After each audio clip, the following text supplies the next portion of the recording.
বন্ধুরা, আজকে এই ভিডিওতে তোমাদেরকে শিখিয়ে দেবো যে তোমাদের ফেসবুক আইডি, তোমরা পেজে কাজ করো বা প্রোফাইলে তোমাদের ফেসবুক আইডি মনিটাইজেশন হবে কি হবে না, তোমরা কিভাবে চেক করবে নিজেরাই। কোনো ইউটিউবারকে গিয়ে কমেন্ট করে জানানোর দরকার নেই, চেক করে দেখো আমাদের আইডিটা মনিটাইজ হবে কি হবে না, তোমরা নিজেরাই চেক করতে পারবে। তাই ভিডিওতে বড় একটা লাইক দাও, চ্যানেল নতুন হলে সাবস্ক্রাইব করতে ভুলবে না, ফেসবুকে দেখলে ফলো করতে ভুলবে না। সাইডে দেখো আমি এখানে মোর স্ক্রিনে চলে আসছি, ঠিক আছে। বারবার বলছি ভিডিওটা ফুল দেখবে, ঠিক আছে। অনেক কিছু কিন্তু চেক করতে হবে, ঠিক আছে। আমরা কি করবো, প্রোফাইলে দেখাচ্ছি, তারপর পেজে দেখাবো, ঠিক আছে। দেখো প্রোফাইলে চলে এসেছি, এটা আমার প্রোফাইল। তারপরে এভাবে তোমার প্রোফাইলে চলে যাবে, যাওয়ার পরেই দেখতে পাচ্ছ ওখানে সি ড্যাশবোর্ড বলে আছে না, তোমার ড্যাশবোর্ডটা এইভাবে কিন্তু ওপেন করতে হবে, ঠিক আছে। এখানে যদি সি ড্যাশবোর্ড যদি লেখাটা না দেখায়, তাহলে তোমরা এখান থেকে ব্যাক দেওয়ার পরেই দেখবে এখানে দেখাবে, ঠিক আছে। এখানে ড্যাশবোর্ডটা দেখিয়ে দেবে। তো আমরা কি করবো, এখানে চলে আসবো, এখানে দেখিয়ে দিচ্ছি। এখানেও যদি না দেখায়, ঠিক আছে, কারণ অনেকজনের তো দেখায় না আপডেটের কারণে। দেখতে পাচ্ছ উপরে লোগো আছে না, কর্নারে লোগো আছে, থ্রি লাইন আছে, এখানে প্রেস করার পরেই তোমরা পেয়ে যাবে প্রফেশনাল ড্যাশবোর্ড, ঠিক আছে। এখানে যদি অপশন না থাকে, তাহলে তোমরা এই নিচেতে সি মোর অপশনে প্রেস করলেই দেখবে নিচেই পেয়ে যাবে, ঠিক আছে। এগুলো দেখাতে হচ্ছে কারণ অনেক নতুনরা জানে না যে কোথায় কি দেখতে হয়। তো এখানে আমরা প্রফেশনাল ড্যাশবোর্ডে চলে আসবো, আসার পরই একটু উপর দিয়ে স্ক্রল করার পরই, ঠিক আছে, এখানে দেখবে মনিটাইজেশন বলে একটা অপশন আছে, ঠিক আছে। এই মনিটাইজেশন অপশনে তোমরা চলে আসবে, ঠিক আছে। এখানে আসার পরেই দেখতে পাচ্ছ আমি এখানে স্টারটা পেয়ে গেছি, বুঝতে পারলে তো। এটা প্রোফাইল বলে দেখো, আমরা ইনস্টিম অ্যাড এর মধ্যে যেতে পারছি না। এখানে দেখো ইনস্টিম অ্যাড এর মধ্যে এখানে কিন্তু দেখাচ্ছে না কত ফলোয়ার কমপ্লিট হয়েছে, কত ওয়াচ টিম কমপ্লিট হয়েছে, এবং মনিটাইজেশনটা কি আমাদের যে কন্টেন্ট মনিটাইজেশন পলিসি, ওটা টিকমার্ক আছে না, ঢেরা চিহ্ন, এটা প্রোফাইলে দেখাচ্ছে না। আগে দেখাতো, কিন্তু এখন দেখাচ্ছে না, কোনো প্রোফাইলই দেখতে পাবে না, ঠিক আছে। তাহলে তোমরা কিভাবে চেক করবে, অনেকজন তো প্রোফাইলে কাজ করে, সেজন্য তোমরা এখান থেকে ব্যাক দেবে। ব্যাক দেওয়ার পরই তোমরা এখান থেকে ব্যাক দেওয়ার পরই দেখতে পাচ্ছ, ঠিক আছে। আবার তোমরা এখানে চলে আসবে, এই প্রফেশনাল ড্যাশবোর্ডই চলে আসবে। একটু উপর দিয়ে স্ক্রল করার পরেই তোমরা এখানে পেয়ে যাবে যে প্রোফাইল রিকমেন্ডেশন। তোমরা যদি পেজে কাজ করো তাহলে দেখবে পেজ রিকমেন্ডেশন বলে একটা অপশন এখানে পেয়ে যাবে। যদি না পাও, এখানে সি মোর অপশনে প্রেস করলে দেখবে এখানে এখানে যেখানে হোক থাকবে, ঠিক আছে। পেজে কাজ করলে পেজ রিকমেন্ডেশন বলে লেখা থাকবে, আমি একটু পরে দেখাচ্ছি। তারপরে তোমরা এখানে চলে আসার পরই তোমরা দেখতে পাচ্ছ আমার এই প্রোফাইলটা রিকমেন্ডেবল আছে, ঠিক আছে। তোমরা দেখবে এখানে নট রিকমেন্ডেশন যদি লেখা থাকে, তাহলে জানবে তোমাদের প্রোফাইলটা কিন্তু মনিটাইজেশন দেবে না। নিশ্চয়ই কোনো মানে রুলস বা কোনো পলিসি হয়তো ভঙ্গন করেছে, কোনো পলিসি ইস্যুস হয়তো চলেছে। সেজন্য তোমরা কি করবে, দেখো প্রোফাইল স্ট্যাটাস এই অপশনে প্রেস করবে। তারপরেই দেখতে পাচ্ছ আমার কোনো প্রকার ইস্যুস নাই বলে এখানে টিক মার্ক আছে, বুঝতে পারছো তো। তারপর তোমরা এখান থেকে ব্যাক দেওয়ার পরেই তোমরা আরেকবার এইখানটায় দেখবে মনিটাইজেশন বলে আছে না, এখানে চলে আসবে। আসার পরেই দেখতে পাচ্ছ আমার কোনো নো মনিটাইজেশন ভায়োলেশন, কোনো ভায়োলেশন নেই। এগুলো সব কিন্তু টুলগুলো দেখতে পাচ্ছ টিক মার্ক আছে। তোমাদের রেড কালারের যদি কোনো প্রকার ইস্যুস চলে আসে কিন্তু দেখাবে। যদি ইস্যুস আসে সেটা কিন্তু কোন ভিডিওটার কারণে বা কোন রিলসটার কারণে বা কোন পোস্টটার কারণে এসেছে সেটা ডিলিট করতে হবে, তারপরেই ঠিক হবে, ঠিক আছে। তারপর তোমরা এখান থেকে ব্যাক দেবে। ব্যাক দেওয়ার পরই এটা রিকমেন্ডেশন থাকতে হবে, বলে দিচ্ছি। এর আগে নট রিকমেন্ডেশন যদি লেখা থাকে, তাহলে কিন্তু মনিটাইজ হবে না, ঠিক আছে। এটা কিন্তু আমরা প্রোফাইলে দেখালাম। এবার পেজের ক্ষেত্রে দেখাচ্ছি, আমি একটা পেজে সুইচ হয়ে যাচ্ছি, ঠিক আছে। এখানে দেখো এখান থেকে এই প্রোফাইল আন্ডারই আমার পেজ ক্রিয়েট করা আছে।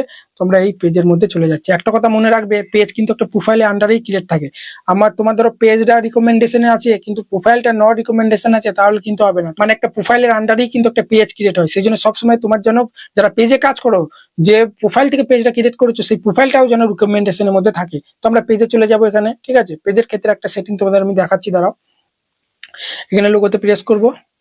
লোগোতে প্রেস করার পরই এখান থেকে আমি ব্যাক দিচ্ছি একবার, বা এখানে দেখতে পাচ্ছ সি ড্যাশবোর্ড অপশন চলে এসেছে। এখানে প্রেস করবো। প্রেস করার পরে একটু উপর দিয়ে স্ক্রল করার পরই আমরা কিন্তু এখানে চলে আসবো মডারেশন অপশন, ঠিক আছে। দেখতে পাচ্ছ পেজ রিকমেন্ডেশন দেখাচ্ছে, আমি পেজে এসেছি বলে। তো আমরা এই মডারেশন অপশনে চলে আসবো। আসার পরই আমরা ইনস্টিম অ্যাডে চলে যাবো। দেখতে পাচ্ছ এখানে ইনস্টিম অ্যাড। এই ইনস্টিম অ্যাডে আসার পরই তোমরা দেখতে পাচ্ছ এখানে কত ফলোয়ার কমপ্লিট হচ্ছে, সব কিছু দেখাচ্ছে, সব 0 0। এটা আমার একটা ডেমো অ্যাকাউন্ট, কাজ করি না, শুধু ক্রিয়েট করে রেখে দিয়েছি, ঠিক আছে। এখানে তোমরা দেখতে পাচ্ছ, এখানে দেখবে তোমাদের কন্টেন্ট মনিটাইজেশন পলিসি, এটা কিন্তু তোমাদের ঢেরা চিহ্ন থাকবে, ঠিক আছে। এগুলো কমপ্লিট হয়ে গেলে এগুলো সব টিক মার্ক চলে আসবে, ঠিক আছে। কিন্তু অনেকজনের কি হয়, যারা নতুন পেজ খুলে বা প্রোফাইলে কাজ করে, তাদের হয়তো 5,000 ফলোয়ার কমপ্লিট হয়নি, হয়তো 3,000 হয়েছে, বা 60,000 মিনিট ওয়াচ টাইম কমপ্লিট হয়নি, হাফ হয়েছে, বুঝতে পারলে তো, হয়তো 40,000 মিনিট হয়েছে। এবার কি হয়, এটা কিন্তু টিকমার্ক হয় না কন্টেন্ট মার্কেটিং পলিসি। তখন তারা ভয় খেয়ে যায় যে আমার এটা তখন টিকমার্ক হলো না।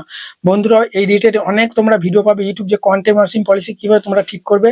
আমিও কিন্তু ভিডিও করেছি, আমি ডেসক্রিপশন বক্সে দিয়ে দেবো। এই ভিডিওটা দেখতে পাচ্ছ তো, ঠিক আছে। ওই ভিডিওটা দেখে তোমরা এই কন্টেন্ট মার্কেটিং পলিসিটা ঠিক চিহ্ন করে নেবে। এটা যদি ঢেরা চিহ্ন থাকে, তোমার যদি এই ফলোয়ার 60 মিনিট ওয়াচ টাইম সব যদি কমপ্লিট হয়ে যায়, যদি কন্টেন্ট মার্কেটিং পলিসিটা যদি ঢেরা চিহ্ন থাকে, তাহলে কিন্তু মনিটাইজ পাবে না, বারবার বলছি, ঠিক আছে। তারপর তোমরা এটা পেজের ক্ষেত্রে দেখালাম, প্রোফাইলে কিন্তু এই সেটিং গুলো দেখায় না, ঠিক আছে। আগে দেখাতো। তো আমরা এখান থেকে ব্যাক দেবো, ব্যাক দেওয়ার পরই তোমরা পেজে কাজ করলে পেজটাও একবার চেক করে দেখে নেবে। ঠিক আছে, এখানে আমরা আবার সিডিএস বোর্ড অপশনে চলে আসার পরই উপর দিয়ে স্ক্রল করার পরই আমরা এখানে চলে আসবো পেজ রিকমেন্ডেশনে চলে আসবো। আসার পরই দেখবো আমার পেজের রিকমেন্ডেশন আছে কিনা। দেখো এখানে আমরা এই অপশনে প্রেস করার পরই দেখতে পাচ্ছ এটা কিন্তু সব রিকমেন্ডেশনের মধ্যেই আছে। ঠিক আছে, এখান থেকে ব্যাক দেবো, ব্যাক দেওয়ার পরই আর দেখো এখানে এই ম্যানেজ অ্যাডমিট এই অপশনে প্রেস করে এখানে কিন্তু কোনো প্রকার ভায়োলেশন নাই, দেখতে পাচ্ছ তো এখানে কিন্তু অ্যাডমিটটা দেখাচ্ছে।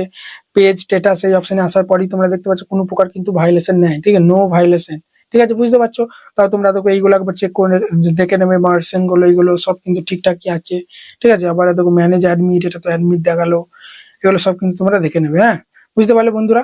তো এইগুলো সব যদি ঠিক থাকে কোনো প্রকার তোমাদের ভয় নাই, পেজে প্রোফাইলে তোমরা যেখানেই কাজ করো না কেন কোনো প্রকার ভায়োলেশন না থাকলে কিন্তু তোমরা মনিটাইজেশন 100% পেয়ে যাবে। কিন্তু তুমি চেক করে নিলে কোনো প্রকার ভায়োলেশন নেই, কিন্তু কোনো একটা ভিডিওতে হয়তো ভায়োলেশন চলে এসেছে, কোনো ফেসবুক রুলস এর বিরুদ্ধে তুমি হয়তো ভিডিও আপলোড করেছো, কোনো কিছু হ্যাকিং রিলেটেড কিছু দেখাচ্ছে হয়তো ভিডিওতে, বা কোনো প্রকার কোথাও যুদ্ধ হচ্ছে, ব্লাড রক্ত, ওগুলো ব্লাড না করে দেখিয়ে দিচ্ছ, এগুলো হচ্ছে ফেসবুক গাইডলাইন্স এর বিরুদ্ধে। কোনো সেক্সুয়াল কন্টেন্ট আপলোড করছো, এইসব করলে কিন্তু ফেসবুকে যদি তুমি হয়তো এখন ভায়োলেশন আসেনি কিন্তু মনিটাইজ করার সময় যখন চেক করবে তখন কিন্তু ধরা খেয়ে যাবে, তখন কিন্তু মনিটাইজেশন দেবে না। ঠিক আছে, ডিমনিটাইজ করে দেবে তোমার ফেসবুক পেজটা বা প্রোফাইলটা। সেই কারণে তোমরা পেজটাকে বা প্রোফাইলটাকে মনিটাইজেশন করার আগে তোমরা একবার চেক করে দেখে নেবে ওইরকম ভিডিও আপলোড করছো কিনা। যদি আপলোড করে থাকো তাহলে ওগুলো ডিলিট করে দেবে। ঠিক আছে, আশা করি তোমরা বুঝতে পারলে যে তোমরা কিভাবে তোমাদের আইডিতে চেক করবে তোমাদের আইডি মনিটাইজ হবে কি হবে না। সব কিন্তু ভিডিওতে দেখিয়ে দিলাম। ভিডিওতে ভালো লাগলে বড় একটা লাইক দিয়ে চ্যানেলকে সাবস্ক্রাইব করতে ভুলবে না।